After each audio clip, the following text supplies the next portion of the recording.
Before 1980, rally racing was ruled by rear-wheel drive cars like the Lancia Stratos. They were fast, but they struggled for traction. Most engineers thought 4x4 systems were only for heavy trucks, until Audi changed everything. Led by Jörg Benzinger and Ferdinand Piëch, Audi introduced the Quattro. It transformed rallying overnight with superior grip.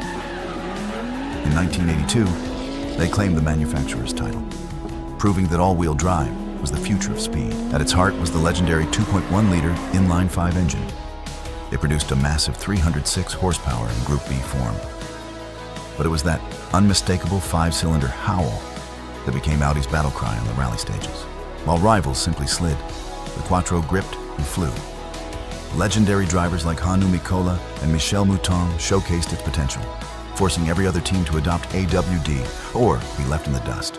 To enter Group B, Audi built the Sport Quattro road car. Only 214 units were made, with its shortened wheelbase and Kevlar body. Today, this legacy lives on in every RS model, and even in the electric e-tron. The Quattro proved that performance doesn't have to follow convention.